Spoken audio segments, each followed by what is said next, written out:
Thank you all for being here. We have a full house. That's great. There's a sign-in sheet being passed around. If you would please execute where indicated, or if your name's not typed, go ahead and sign in for us if you would, and indicate your affiliation of who you're here for or with, or whatever. We will start with our March 1, 2017 minutes, which are in your packet in front of you. If you would hopefully have taken a moment or take a moment to peruse those quickly, and if you have any modifications or edits, we would certainly entertain those at this time. Motion to approve. I have a motion to approve. We have a second. Second. Any further discussion with regard to the minutes? All in favor, please say aye. Aye. Opposed? Steve could not make it at the last moment, so Chris has been kind enough to walk through our financials for us, which in your packet is the treasurer's report right behind the minutes. Chris? Sure, there's not much to note in the last month. The block-by-block payment was made, internet service payment was made, and we got a last collection from the sheriff on April 17th of $302. So I think we've kind of exhausted the sheriff's collection. But she came in, I think, a little bit higher than we were actually expecting, so collection rate's been very high. I think we had, doing this by memory, we had maybe, what, 3 or 4 that have not paid. That's not bad. I could use her down here, quite frankly. So that's the really work. Now, at this point, I guess those bills have been sold? That's right. Yeah, so They still get a little more. maybe we should have bought them at foreclosed. I hadn't thought about that. That'd been an interesting headline, wouldn't it? Yeah. Okay. All right, that's a good report. So we have money in the bank, you can see, which is a pretty good thing, of $265,954. So we have some more months to go before our next budget cycle. So it's pretty much as anticipated. Thanks for your help, Chris. It was a good budget. David, we appreciate you being here. You want to bring us up to date what's going on the street? Morning, everybody. Right now, we're in that time of year where everything's kind of trending, where the numbers are going down. That'll probably be temporary. As it gets warm, I'm expecting them to go up some. But the little numbers are down. The graffiti is pretty much staying the same. I've started pressure washing some areas now, and I'm spraying weeds. And since you just mentioned about how much money there is, okay, we're about to spend it. I might want to, since I just have a cold water pressure washer. So I was hoping I might have to rent a heated one, a pressure washer with a heat element, and I can dedicate a block of hours just to pressure washing, because I've been getting questions about the gum spots. And as I noticed, they're everywhere. And it's going to take a lot to do it.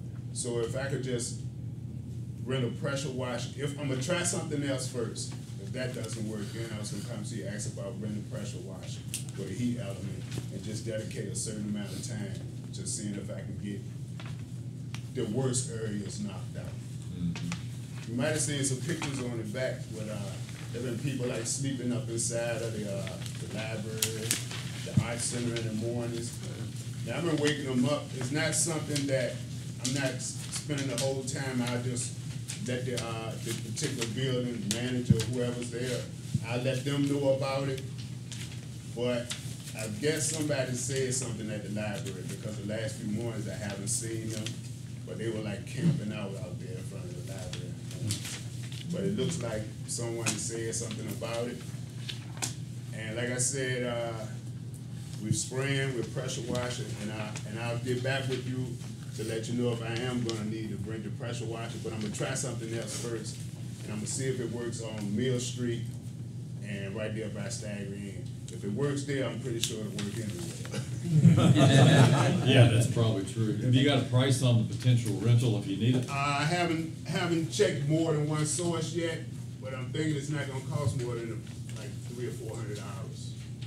Well, does anybody have a real problem if David can't get it done using his other activity? Let's just go ahead. We all agree that he can go ahead and do that? How much is a new one? How much is the new one, David? Do we know? Just to know. You want to buy one? Well, it's all the concerns that are coming in with it. It'll be, I probably need another truck because the truck I have can't support it. Then I'm gonna need space, if I have to get a trailer for it, I need space for the store it and keep it secure.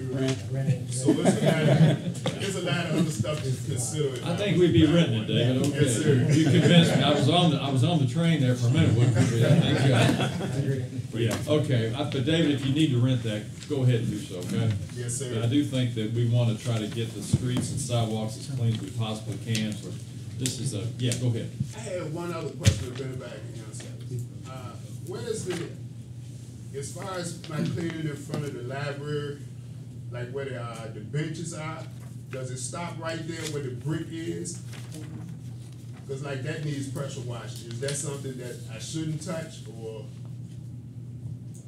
does anyone know? Jeff, you've done a lot down there. Where does our property start there? Does it start at the bridge? Basically where the paving changes. Right, and to the brick?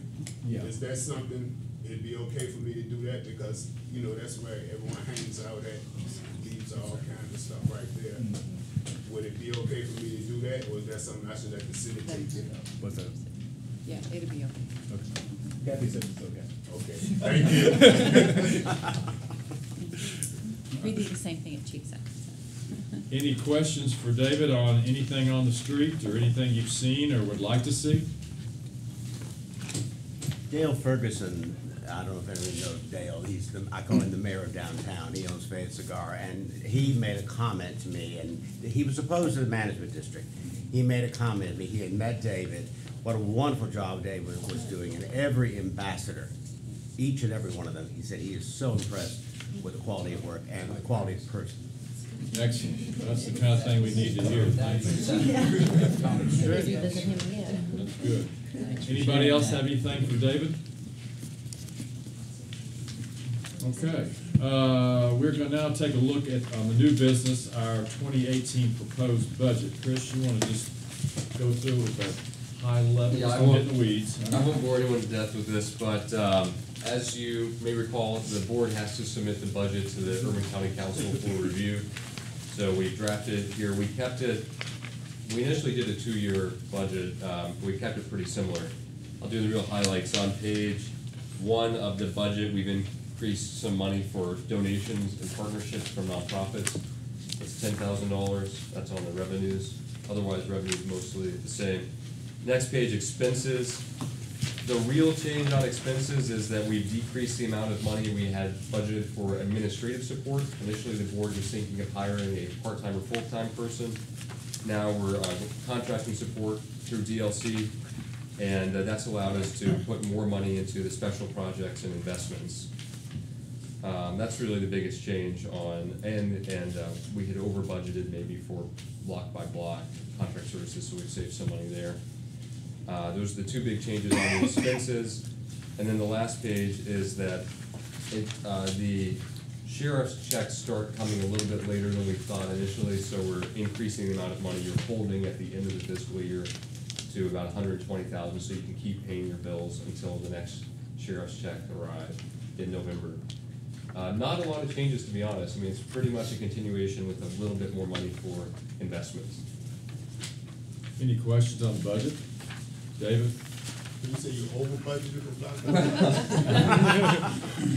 He was listening, yeah. I was hoping, one other thing. I was hoping for like a seasonal employee, maybe 16 hours a week or something like that. Something to think about. I have to talk with James as far as how much it'll cost, the numbers and everything, and run that past you, see how y'all feel about that. It'll just be, like I said, about 16 hours a week for maybe 4 months. Is this during the summer months you're looking for Yes, an extra sir. person, extra set of hands? Yes. Well, get us some numbers to take a look at, some ideas, and bring it back to us, okay? Yes, sir. All right. One thing I wanted, when Chris was talking about the $10,000 he's budgeted for the contributions from nonprofits, I am pleased to report that with the help of Mr. Grossman and others, the Triangle Foundation has donated $2,841 to our group, $2,841. So we sent out letters with the help of Catherine to all of our nonprofits downtown, and that's our first check back, so that's great. And I know Gary's group has contributed, and don't keep looking at me that way.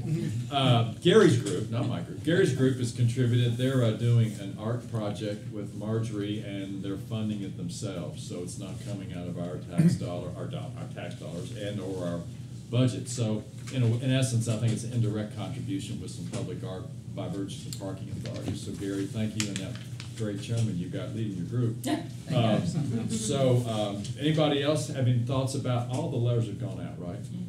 So if anybody, we haven't heard anything from anybody that I'm aware of, other than Steve and Parking Authority. And Salvation Army said, we really appreciate what you all are doing, we're supportive of the district, but we're not gonna donate at this time, which is understandable, so. Yeah. And I think we still need to probably have another conversation with Mr. Owen. He's gone very quiet for some reason, so I think we try to get the Civic Center folks on board, so if you all have any potential leverage with any of these nonprofits you could help us with, we would certainly appreciate it. Just let Catherine know. We'll try to coordinate the conversations. Is that fair? Jim, I forgot to mention, Jim will be giving this presentation to the council at the May 16th work session. So it'd be nice if we could get a approval of the budget before Jim presents it.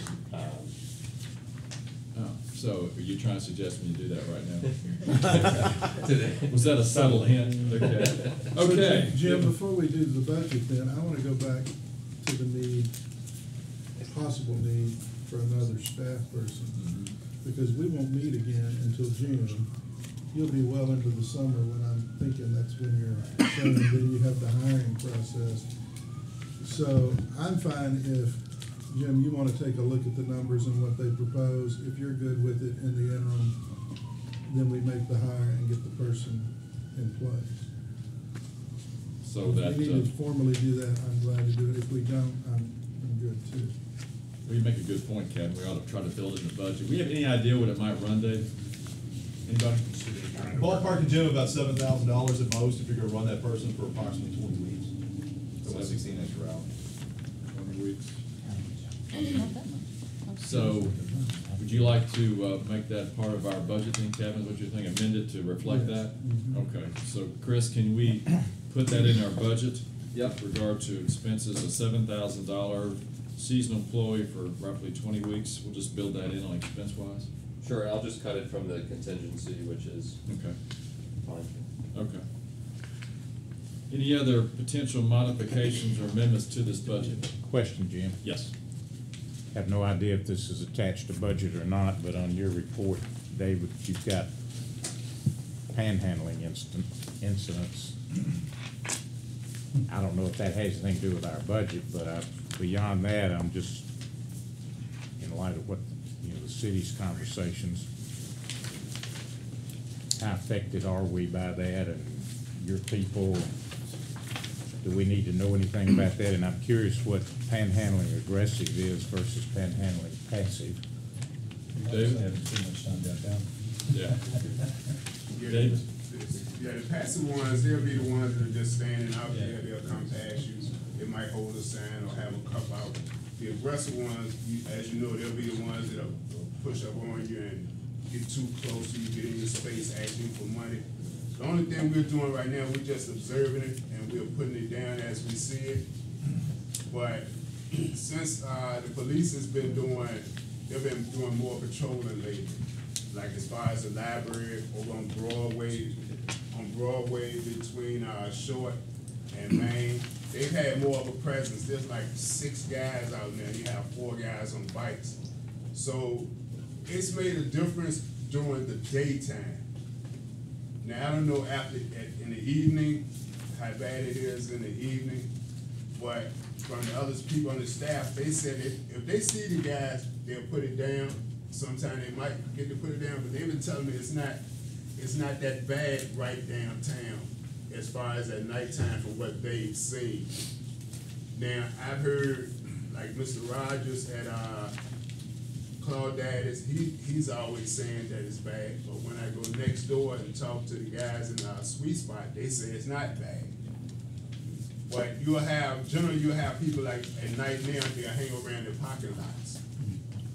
Now, the parking lots are private property, so I've called the police a couple of times if I've seen someone in the parking lots. I've asked them to leave myself, they try to get them to move on, but if they don't, I'll call the police on them, let the police handle them if they're on private property.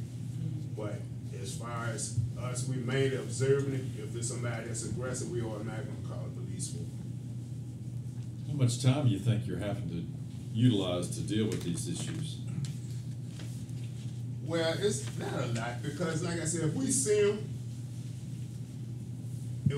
them, and most of the time it's the same guy. It'll be Anthony, Clarence. Another lady, I forgot her name. It'll be the same ones, and they'll hang like at the parking lot right there beside, between the Village Idiot and Shakespeare. They'll hang at that parking lot, or they might walk that corner. But a lot of times when they see us, they'll leave then. They might see us first and they'll walk off because they know we'll call the police for them. But then when things got to the point where they weren't worried about the police, I called dispatch a couple of times. Like I called once on, I remember the date, it was March the 7th. The dispatcher told me that there was nothing that they could do when I called them. So like I said, we'll still do the same thing. If we see them, we'll report it, we'll call the police for them. Hey Jim, Leonard Bride from Block by Block. If I can just chime in too, that this is a common thing we're seeing across the country is we're taking a tool away from law enforcement where they can at least engage, even though those are low level, quality of life offenses that more often than not, it's not gonna lead to an arrest, but just, it gives the law enforcement a chance to engage with the person who's violating that ordinance. So we're losing that ability, and obviously the folks out there doing it, they know that that law has been struck. So these guys all know what the boundaries are, and they're playing within the boundaries. And I think the biggest thing from our perspective across the country is we're really trying to work to educate the public to not give to those individuals. That's one of the few strategies we've seen that's has really any chance of success, because of the fact that if we can make it hard to go downtown because the folks downtown know not to give to homelessness, they can't make any money, then hopefully they go somewhere else. So that's one of the strategies we're trying to really undertake and really suggest all across the country. We're working on a new anti-panhandling strategy with the Louisville folks right now, just because it's in our backyard. We can share that with you guys.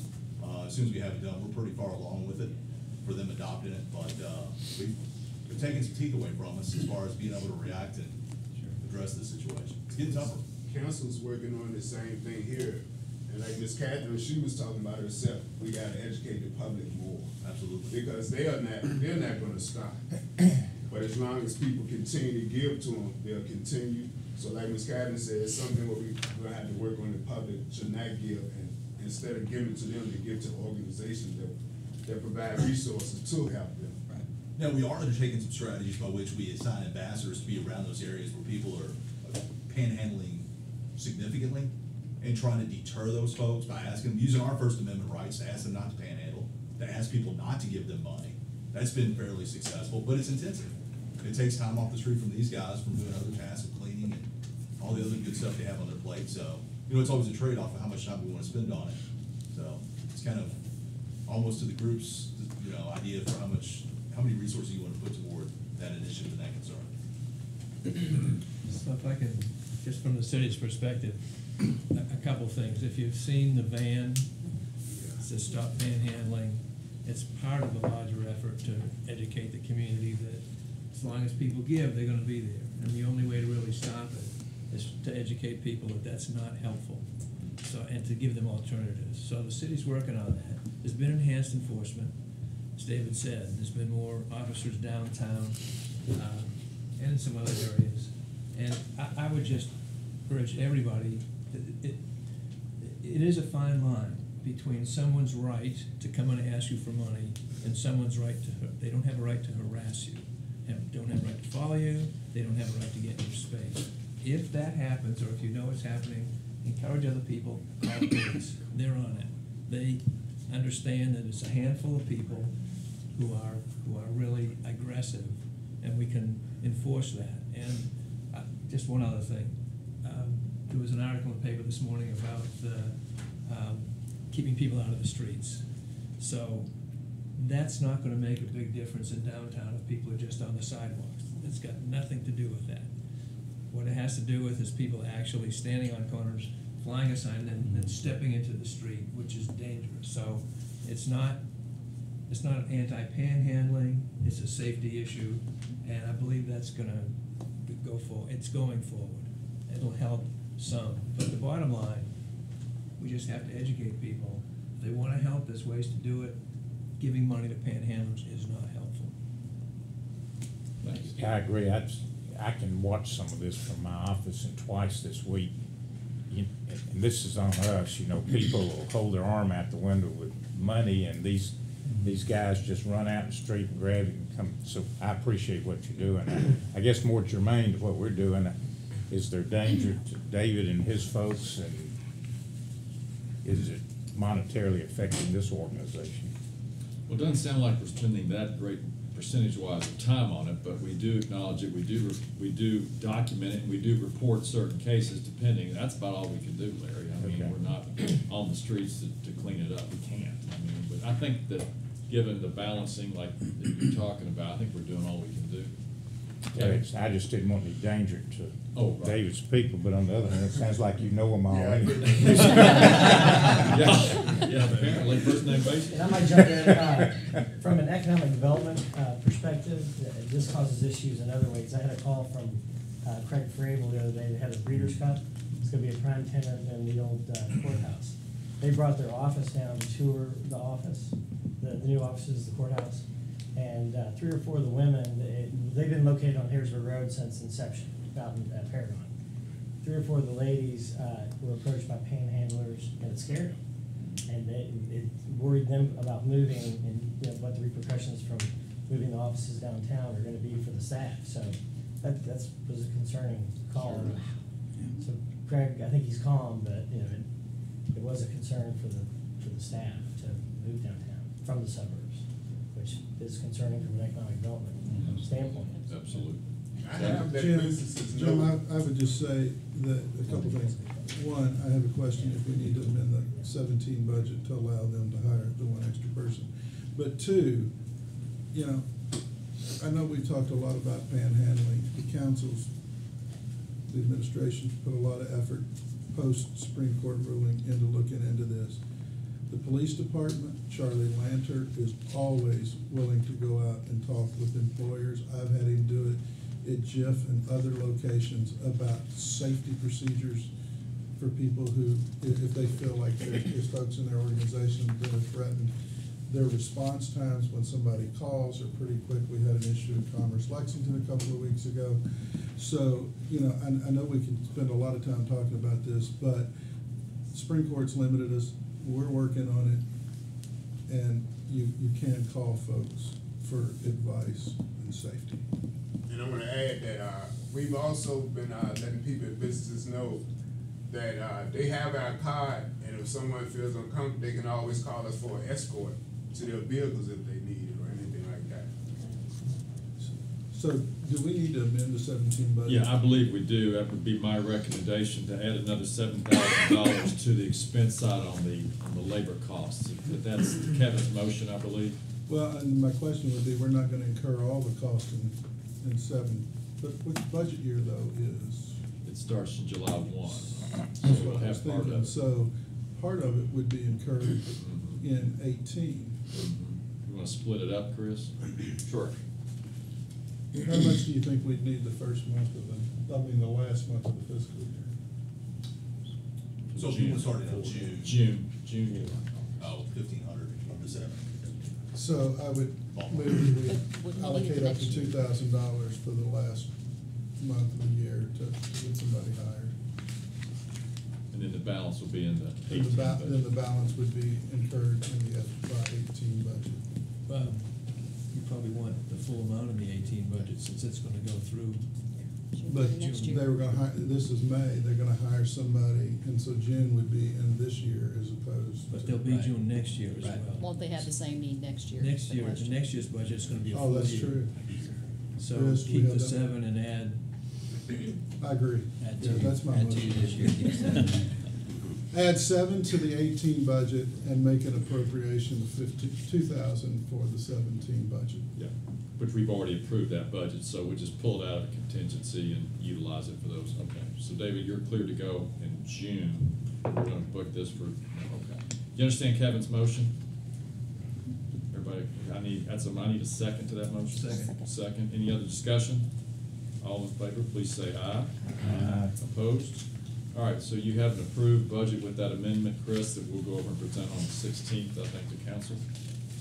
Yes. Okay, great. Catherine, I think you're up.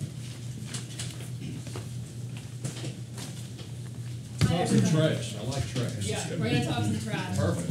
I think most of you all know me in the room, but I'm Catherine Minton, interim director of the Downtown Lexington Corporation. And in March of this year, we entered into an agreement with the management district to provide administrative support until the end of June. So one of my goals during this time is to identify and present you all with projects that can be accomplished sooner rather than later, and that can make a noticeable impact within the district. So one of the first projects I'm going to present to you all is the trash receptacle improvement plan. So here's the area we're talking about. You all are very familiar with the management district boundaries. Just taking a quick walk through our downtown, you notice that a lot of the receptacles are broken, they're in need of repair, they don't match. So we're really trying to create a consistent and a neat and tidy look in our downtown. So the purpose of our plan, we wanted to identify and record all the different styles of trash cans we have in downtown. We also wanted to note the number of newspaper corrals. And then we wanted to identify city streets that had too many receptacles and then ones that didn't have enough. Determine high impact areas in the district, and create a plan to bring consistency to our downtown. So you might be thinking street furniture is an afterthought, why should we care? But it can actually make a huge difference in our downtown. The overall look and feel of our city, and a neat and tidy appearance does enhance the beautification of our streetscape. So it wasn't as easy as we first thought to just go pick out some matching trash cans, but there are quite a few things we need to keep in mind. The functionality of the trash cans, the coordination, durability, and they need to be high quality so they are resistant to rust and graffiti, and last but not least, easy access to get the trash out. So these were the areas that we identified as high impact areas. We worked with David, block by block on this. Most of these are pretty obvious since they're where most of the public events are held in downtown.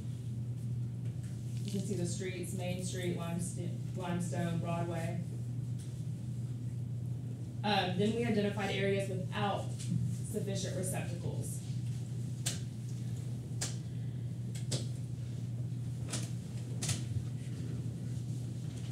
So the map that you all have plots each receptacle in the district. There's a key down at the bottom that shows what dots represent what kind of receptacles.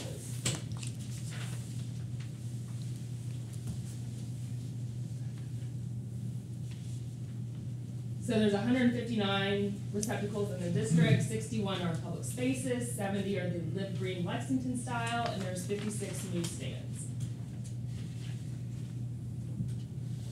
So this is what we currently have. These are the Live Green style. Here's some other receptacles in the district. Of course, they don't match. Here's some recycle receptacles. And that thing over there, I'm not sure exactly what that is. You can see in the public spaces that are privately maintained, we have a little bit nicer trash cans. Here you can see these in Triangle Park. Then we have some of these. These are at the Pavilion. Newsstands. So when Kyle went to count these, he noticed that sometimes there would be some missing, sometimes they would be moved, sometimes they were empty. So it was hard to get an exact number. of newsstands, but this is what we did find. Okay, so this is our city furniture. This is what we currently have, which in my opinion, it looks nice and well maintained. So this is our vision for the new receptacles. We worked with Sellersburg Metals, and they can customize any trash receptacle that we want. And our goal is to begin by replacing 60 within the core area. So that's Main and Vine Street. So, these are quite an investment. Sellersburg, the nice thing about them is that they are customizable. So we can put whatever we want on the trash cans. They can be round, they can be square. Price per receptacle is around $792. They charge delivery, and there's installation. So we're looking at about $992 per receptacle. Surprisingly, Sellersburg, even though they're customizable, they weren't that much higher than any other company that could provide these receptacles for us. So if we wanted to start with 60, it would be around $70,000. Of course, we can modify that and do something different if we wanted to. News corrals, 5, would be around $8,000 to replace. So why Sellersburg? I listed out some pros I found with this company. They're customizable, they have custom liners, they're really high quality, they have durable legs and feet, which we currently don't have. You can see that with the Live Green Lexington style. They're family owned and operated, and I think Louisville uses these. They do. Yeah. And so, Ken, might you say that we've been involved with Sellersburg probably for 10 years through the downtown partnership in Louisville. Cans are high quality, they're simple, they're customizable. I did not know you guys were looking at cans until I got here today, and I was thinking, oh man, I hope they look at Sellersburg, I hope they know about them, and didn't want to come at the 11th hour, so I was excited to know that you guys were already looking at them, so. Yeah. It's, Victor Stanley is typically the can that everybody in our industry goes to. Victor Stanley commands a very high price, well over $1,000 per can. Pound for pound for the money, we've always liked Sellersburg. We recommend it to people. Thanks, Blair. Sorry, my allergies are out of control. So this is something for you all to think about, something for you all to consider. I do think it's something that's needed in the district. But that's for you all to decide, and we can go from there. Let's have some conversations. Yes. One quick, I hate those Live Green cans. They've always driven me crazy. You have to examine them every time to decide if you're doing recycling or other. I think they need to be different colors or something. But that said, the cans we have now are from LFUCG Waste Management, right? So is it in the scope of our job to replace those cans, or should not Waste Management take care of that? Well, it's my understanding the Live Green Lexington receptacles were from a grant a few years ago. And then there's a mix, I think, of cans property owners have put out, mixed in with the cities. I'm not sure what was in place before the Live Green receptacles. Just with my beginning conversations, the city could take the current receptacles and repurpose them in other parks, but I don't think there's plans to roll out all brand new receptacles for the district. Something consistent, yeah. And the city's tight for money right now, of course. I just wanted to, to have that conversation. And the city has been responsible for putting new ones in, like the one on Main and Deweese. I was walking down to Farmer's Market one day, and one of my constituents was walking the other way and said, "God damn, there hasn't been a receptacle for like 3 blocks." And I called Waste Management, and there was one there the following week. So, they take care of it, they respond. So, but I think we do need to have the discussion if that's something we should be spending money on. And it is, I think, we do need to keep in mind Town Branch Commons, that project, so everything can match. On the same page. Kevin? Jim, Jake's point brings up a really good sub-point, because the management district by statute can't absorb any cost the city is already incurring. And if the city has paid for those cans previously, and I'm not arguing their beauty because they're not, but it brings in the legalistic question of, can the management district buy these cans? Because it would be then absorbing costs that the city has previously incurred. Yeah, I think we're talking about enhancement above and beyond the existing level of services provided, right, Woodford? Right, I would agree with that, and if the previous cans were purchased through grants, maybe there are grants that we could help the city apply for, I don't know. First I've heard of that. And the second point is, those look really good, but if we're gonna spend $70,000, and I've got Chris checking now, I think the setup of the management district requires us to follow the city's procurement process, which would mean that this would need to be RFP'd. What'd y'all do in Louisville on, is it set up the same as it is here, the district? Yeah. Okay, Louisville, what they did is they actually sponsored, essentially they sponsored the cans, starting going back about 12, 15 years ago. They would actually purchase the cans and then they gifted them to the city for installation, and then the city assumed all responsibility as far as liability for trip and falls and everything. That you do want to make sure you spell out very carefully, because that came back around a few years ago. But that's essentially been what the management district there has done, is they designed the cans, they worked with Sellersburg to custom design theirs. The city signed off on it. They purchased the cans, they paid for the placement, but once they are placed, they actually become the city's responsibility, city property and the city's responsibility at that point in time. It becomes part of the city infrastructure.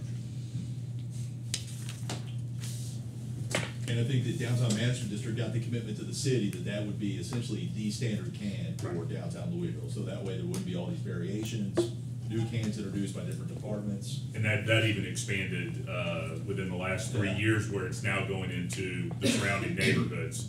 That is the, and I'm a little foggy on to tell you, I know in regards to, like in Florida, you can piggyback off of another city's contract or RFP. If that's the case, that it has, Sellersburg's cans have become the standardized can for the city of Louisville, to my knowledge, so it may be something worth looking into.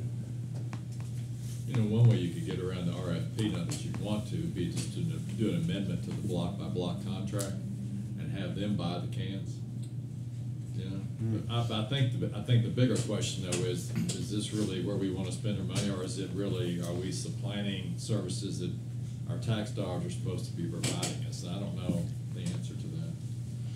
We want uniformity. We want it to look nice. At the same time, we can't take over the job of the city. Yeah.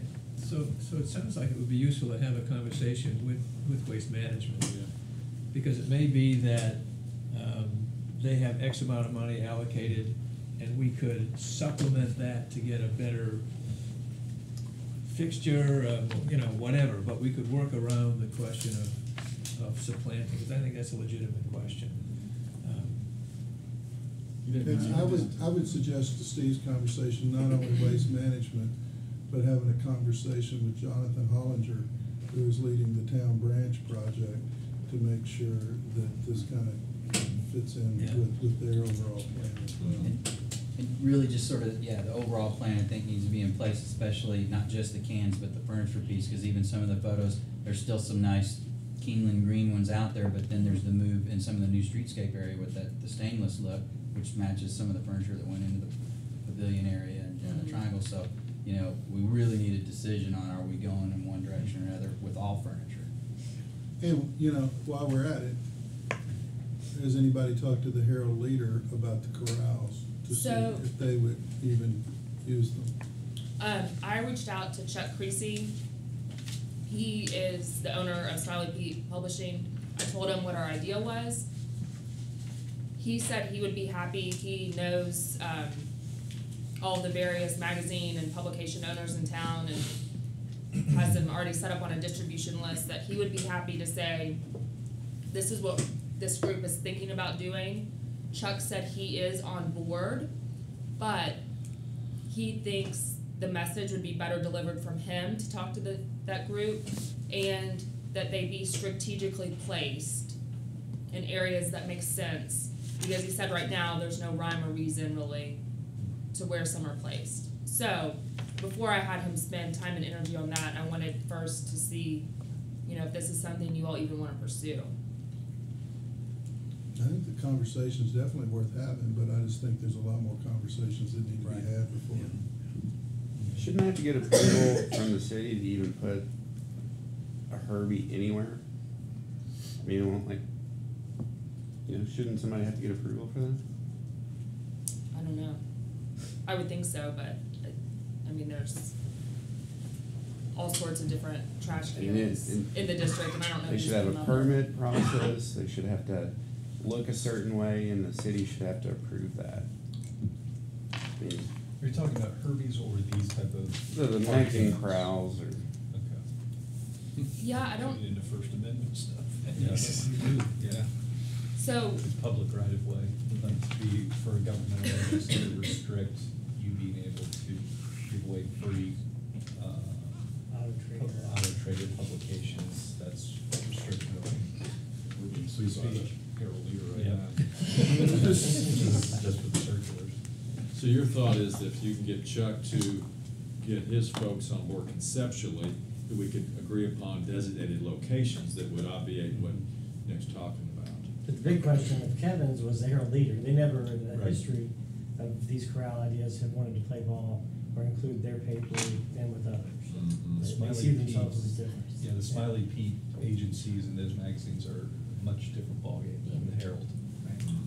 Hey, Jim, if we just offer up, one of the things we're seeing across the country, even in Louisville, is we're almost getting rid of newspaper corrals because the model of going from print to online, we're losing a ton of those free publication boxes, which is a good thing for the aesthetics of downtown, to the point where Louisville's almost done with their corrals. We're getting ready to take corrals out. That's something that crossed my mind too. I just don't know if that would be so unpopular with the various locations. Yeah. I just want to throw that out so that you guys can spend money and say, golly, I wish we had spent money. It's good to know that that's a trend. Yeah, I mean, I But I definitely think we agree. still have a mess on our sidewalk, Yeah. so I think as a group, we need to start having these discussions and get a plan together to deal with both the publications and furniture as a whole. Who is in charge of the city of the furniture? What department is that? Is that General services. General Services? Well, it kind of depends, Well, right? Yeah, kind of depends. Public Works. That's the George problem. Milligan. This would explain why you have mixed. Well, unless they're in a park and then. Yeah, so Parks has some, Streets and Roads has some, Oh, right? that's true. Yeah. So some is under Freedom of speech, man. Public Works, some is under General Services, and And then, George does the streetscape. That's So right. George Yeah. Milligan out of Public Works. yeah, and then, That's where I would start. yeah, so there's, you have to have a committee. Public right away. I was just curious how y'all coordinate the furniture and who decides. By committee. Committee. Signalized restriction. Jim, I mean, joking aside, it is easy enough to convene the people who need to be in the room, though, if, They're used to working together. Yep. I mean, it sounds comical to list all those players, but it's routine for them to work together on projects. If I We can go just back to met the on receptacles for a minute, they didn't look like they had any recycling as a part of that, is that correct? Well, we consulted with David from Block by Block for the design, what would be easiest. David, do you want to chime in about having recycle versus trash options on your trash cans? Well, even with the different green receptacles that they have now, no one separates this stuff. But I Very still rarely- think we're mandated to have them. Huh? I think we're mandated to have. We're mandated I to think we have. are. To I have a mean, that's- recycle option? I think so. That's a solid waste question Well, also. but back to Catherine's point about the receptacles we have now, I'm not sure people don't want to do it. but if you look at those and you're walking by, you don't, you just kind of, oh, it's just a throw in and you go on. So I think it's Maybe the, how you design it. bigger it's cities important. who have true data would be good to look at. What are y'all doing in Louisville? Is there recyclable receptacles next door to the trash? What do y'all do? Nothing? No, we've never had that pressure to put recycling in, but we've Sure. known that if we had the pressure, we could easily retro those cans through design to parcel it out so that there's a piece that's for recycling. Sellersburg's able to do that because they can customize. So we knew if we ever had the pressure, we could, but nobody's been brutally done enough to do it. It's 2 can liners. But yeah, we have to do recycling. I think there's a mandate, but I'd be morally irresponsible not to do the recycling. And I think one of the main problems is, Kevin's, those live green ones are just, you can't tell, really. They're just horrible. They're a horrible design. So I think different colors possibly would be the best thing. The live green actually have different configurations to the slots. I finally broke the code after about a year of, reading it. So there is a slight difference, but you have to really pay attention. Some people probably break the code a lot faster than I do, but there needs to be something better than that. And I think we would get a better response if we did that. These are all good conversations to have, and we need to have more, because I do think we ought to try to, if we're gonna try to make an impact, and I was on board, am on board with what Catherine's trying to do here, but I think we probably need to vet it out a bit more. So we'll take these comments, conversations, and come back next month with some ideas. And if you all can help us in any way, please do so. Open some doors, or we want uniformity, we want to uplift it, we want to kind of give it that sharp, clean look that we're all trying to achieve. But at the same time, we got to balance that with our mandate. And we only have so many dollars, so we got to be careful how we spend it. Anybody else on this issue? She had the ones that's the smaller cans that hangs on signposts. We have some of those at the Gratz, because I asked actually for street ones, but that's what I ended up with. Well, you put a newspaper in there and a couple of cans, they're full. And we empty those 3 and 4 times a day, just because of guests and people walking through on the streets. And they just, and then if we don't empty them, all that water and whether it's in them, they just sort of come through because they're hanging. And it gets bees and ants and all that kind of stuff. So they're just not user-friendly at all.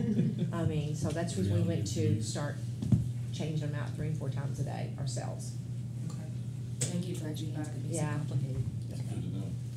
Jeff, did you have something? Well, I was just gonna, so clearly there's an aesthetics question here, and so trash receptacles are an obvious one, but there's others too that I've sort of started noticing and trying to snap pictures of, like some of the crosswalk boxes have gotten old and tired and non-functional. There are, there are questions about sort of condition of stuff, a lot of just maintenance kind of things, and whether it makes sense to maybe do even a little bit broader assessment, visual assessment of the street as to what all is out there that needs some attention, so that way you kind of have some priority. We can kind of pick and choose, like, where do you want to try to get in on this, because there's lots of ways to beautify, and some are more expensive than others. I still struggle with what can we, a lot of things we're talking about are city-owned things. Other people's stuff. Yeah. Well, and it sounds like that's kind of the Louisville model, which is that if, as the management district purchases it, but then gifts it to the city and sort of says, here.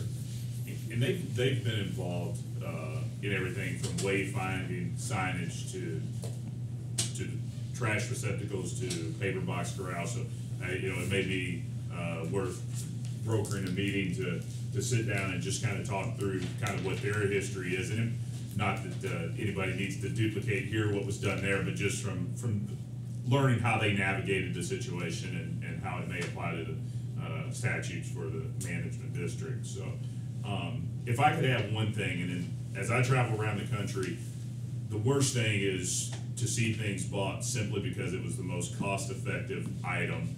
And whether it's the hanging trash baskets that are all over Hollywood, Florida, to poorly painted and poorly finished products in San Antonio, over time they start breaking down. I'm just going to share this.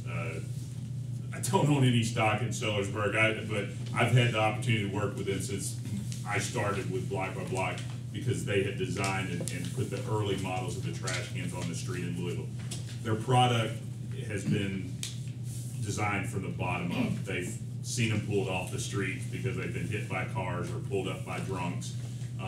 They've redesigned it to make them easier to get trash cans out of, to wash up under them.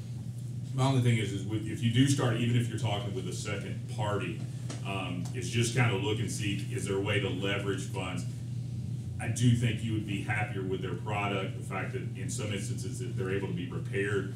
Looking at your guys' pictures, it looks like some of the Live Green cans probably outlived their usefulness a couple of years ago based on parts missing and everything else. And so I think, that is something I would just encourage everybody to look at as you go through this, is you may find comparable cheaper products, but this stuff has been designed based on purely on experience and with direction from the Louisville Downtown Management District staff. Thank you. Anybody else? Well, we'll have more conversations. Catherine's got a lot of information here.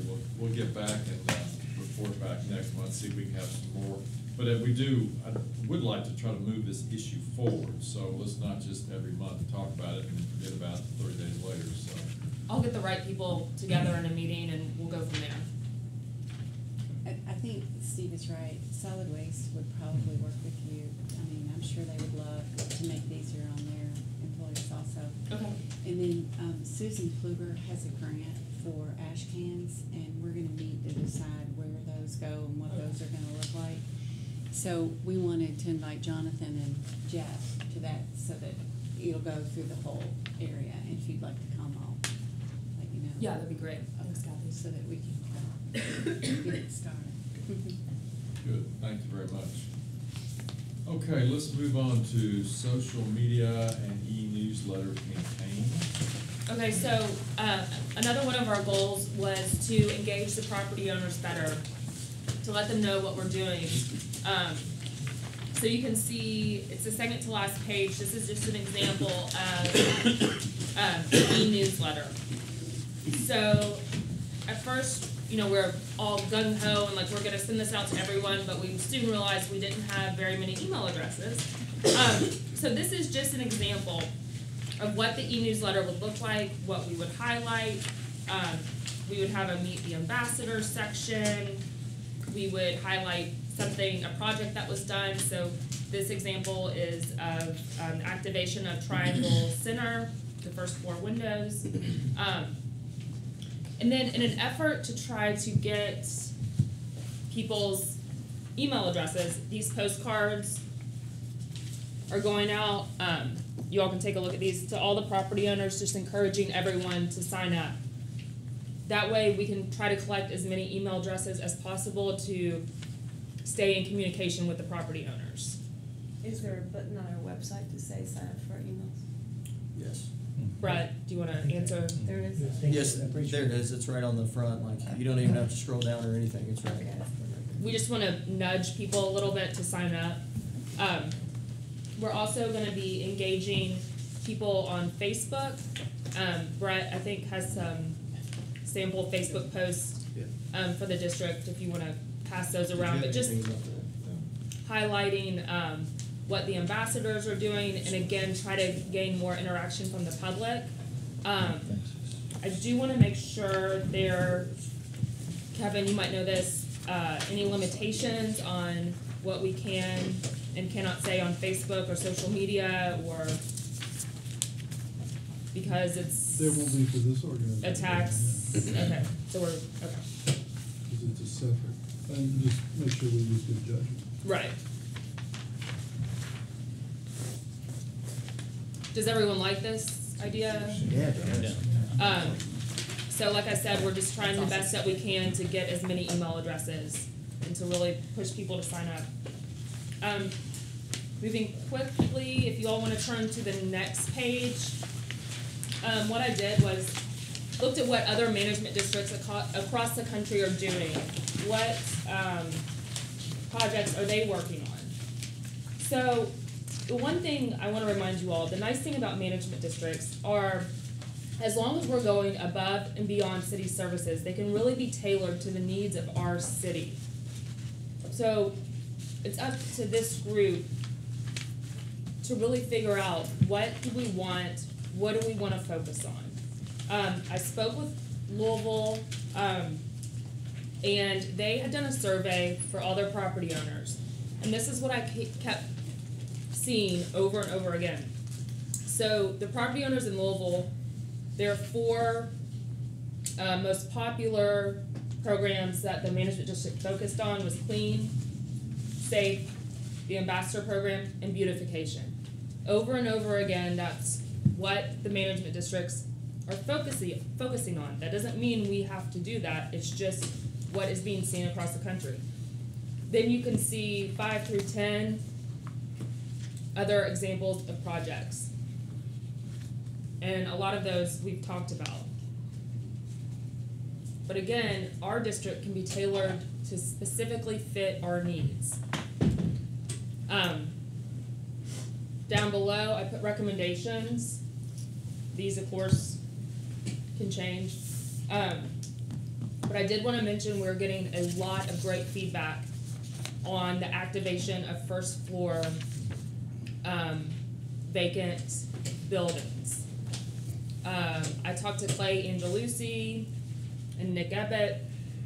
Nick owns the building at the corner of Mill and Main Street. Excuse me. And he loves the idea. I said this is free of charge. This is a benefit of being in the management district. We'll come in, we'll activate the windows with light. He loves it. I talked to Chris Mitchell, who is the realtor for the Meg C jewelry building. That tenant recently moved up to the Summit. They love the idea because it's going to attract attention to their building. I also talked to Biff Buckley and Chris Benezet. Chris manages the building on the corner of Short and Mill for Biff, and they also love the idea and want to see more of it. So I think that's great. We're getting a lot of positive feedback, and the property owners are noticing. One more thing I did want to mention. So some of the bar owners around the pavilion say at night they do the buddy system with their female employees. So when their shift is over, a female is always escorted to the parking lot, just in case there's a panhandler. So I was talking to David some about, and I don't know if this could be part of the person you just talked about for the 16 hours, but possibly adjusting hours some for the ambassadors to be here later at night on Thursday, Friday, and Saturday. Just an idea.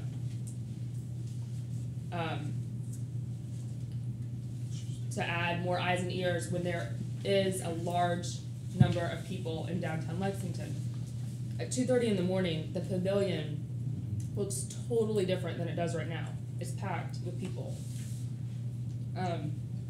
So just an idea if we could have a pair of ambassadors down in the bar area, restaurant area. Something to consider. Are you talking about the ambassadors helping escort? Is that what you're? Not necessarily, but just having their presence. It's busy in there. Awareness. Yes. Having their presence, making people feel safer, and just extra eyes and ears on the street. But Dave and I were talking, I don't know if it's possible. I mean, 2:30 in the morning those are late hours, and but it's something to consider, and I think it would be well received by the property owners in the bar and restaurant area. What's the staffing model now? David, do you want to speak to the hours that you all are working? Well, from the times, like you were saying, it would be like, I guess, with the peak hours, if we were able to do it. Now, it comes into question if it's like doing escorts. I don't know if I would be comfortable with just one person at that time of night, so we'll probably call for another person. And Hey, David, how late are we going right now? Is it 10 o'clock, Thursday, Friday, Saturday? yes, Yeah. So 10 is when most people are coming. into The younger. the clubs. So I guess I might have to come down here a couple of nights and see how it is, and then have a better answer for the question. Again, just an idea. The other question about the later night, and I'm long past the years of being able to stay up. The folks coming out at 10 pretty much know where they're going. So do you really need an ambassador out at those later hours when they have a very focused location that they're gonna end up at? Well, she was speaking on, they wanted, some of the bars, they requested someone being out, like when they're leaving the bar, like The employees. The employees, they're not feeling safe going to their cars at night, what have you. But to some degree, that responsibility falls. That's private Or the bar owner. Police. To provide that for their employees. Yeah, you guys. Just are an not idea, trained yes. in that. I'm just gonna share, we actually, did this in Jacksonville, Florida had a very similar, request come up, and what they recognized, and I think it'd be worthwhile for the board to consider, is that balance between not only serving your stakeholders, and providing a service almost directly to your stakeholders, but also how you balance that with impacting the perception of downtown overall. And what Jacksonville, when we started looking at the stats from that, what we found out was our public interactions with that late night crowd was really very low. So quite honestly, and it may be different here in Lexington for sure, but really it became solely a service to those handful of bars that were staying open that late. The actual impact and the actual number of public interactions and dealing with the general public were really quite low. And so I think it's something to consider as you try to balance out how you spend your money, how you want your program to impact the perception of downtown. You know, who are you interacting with that late in the evening? That's a good point. I just wanted to make you all aware of what some of the bar owners in the area are saying. We've had a good response from the police. They've come to our building, Main and Rose Lofts, and it's, we had the homeless person downstairs, and there's been increased police presence. The patrol cars come in the garage, circle around. Sometimes they're using it as a staging area.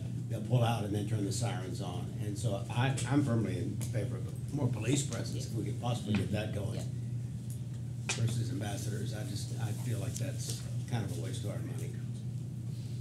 We can engage So a stronger the police police to presence. be there, because it's made a big difference in our building, I will tell you. Plus, we have more lighting now too, and that's helped.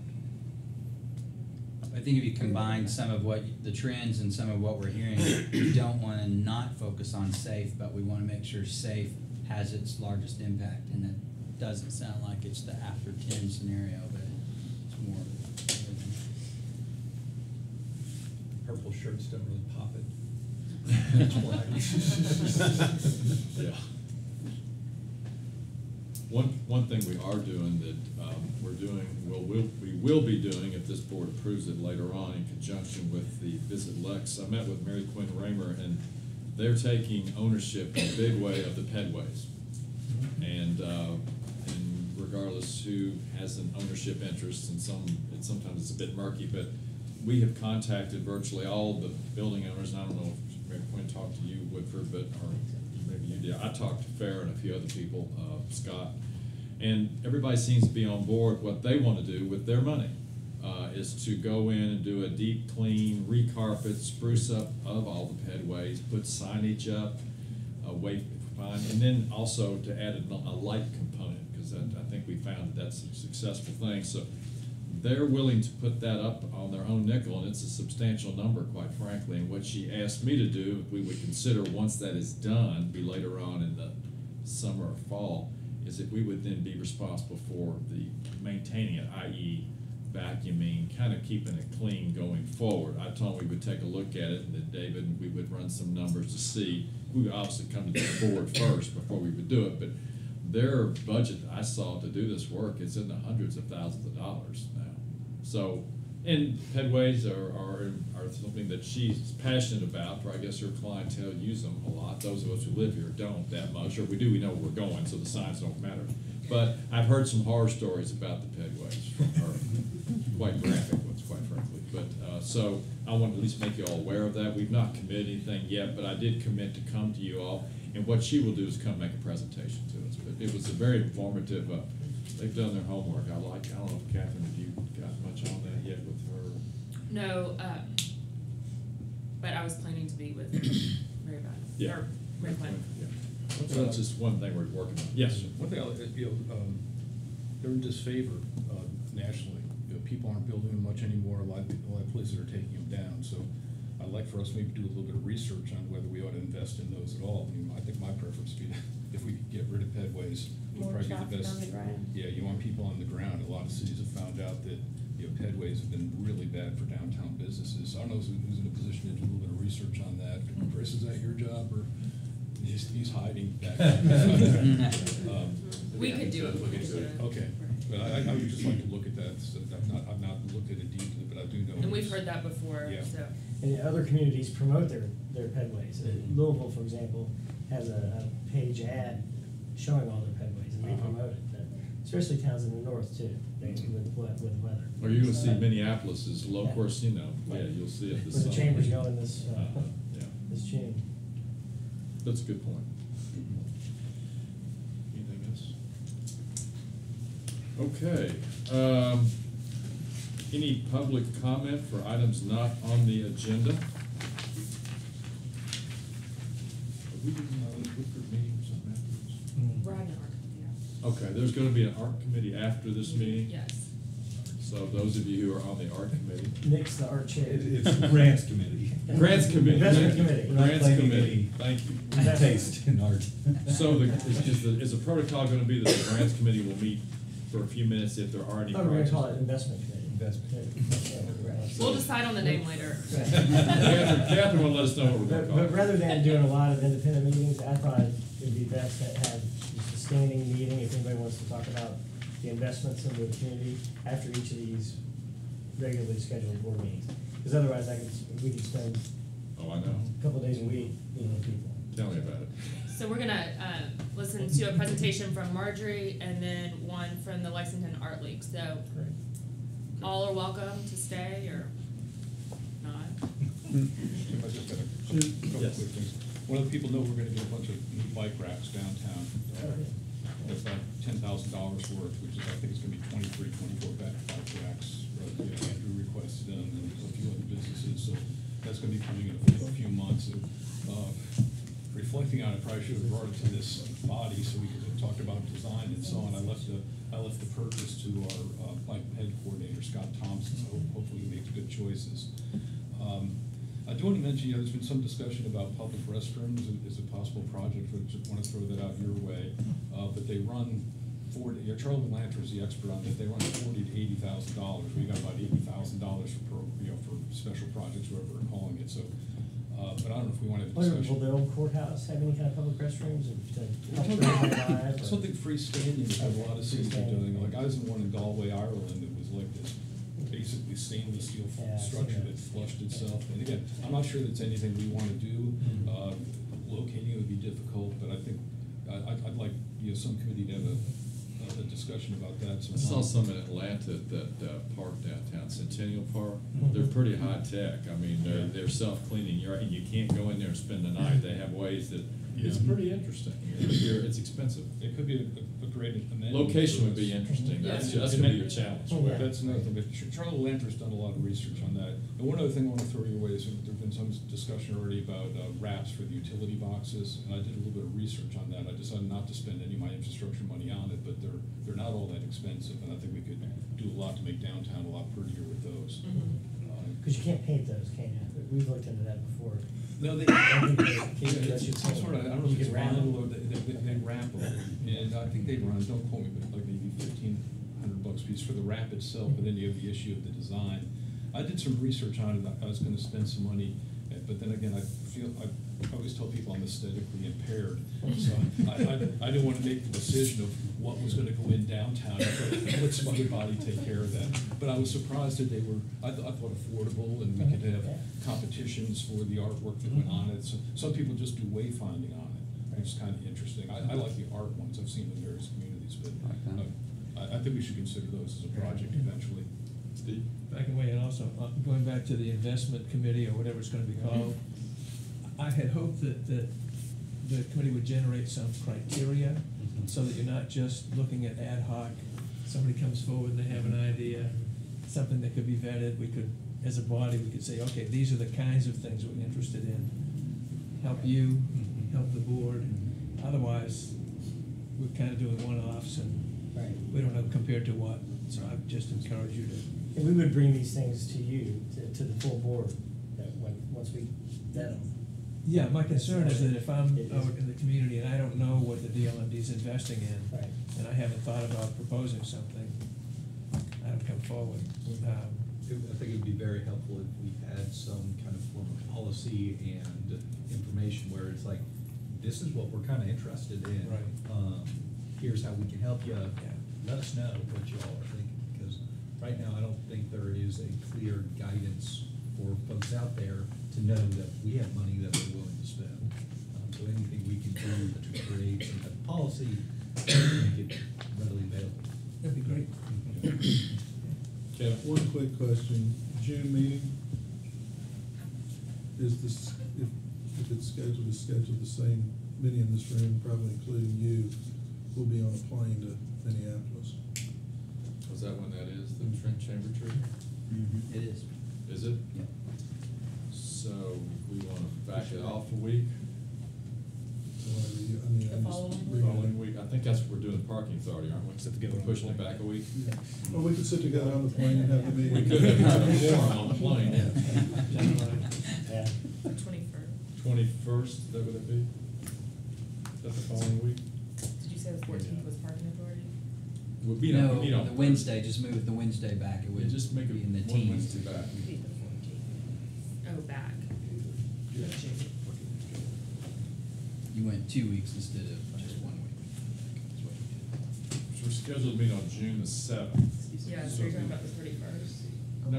No, back, I thought maybe June 14th. Yeah, okay, 14. Oh, okay. Could we do that? That's good for me. Because when's the parking authority, Gary? Thursday, and we moved it to ours to the 15th. 15th, okay. So June the 14th would be maybe a proposed modified date. Does that look okay with everybody? Yes. Catherine will send out a reminder or an invite, but why don't you all put that on your calendars and make sure you send everybody something? Because I'll get us off our normal routine. That's a good catch, thank you. Okay, we'll do the 14th. Anything else anybody have? We're all together. You're more than welcome to stay for the investment/art/grant committee. Exactly. Thank you for your comments and conversations. Good. I guess we'll stand adjourned.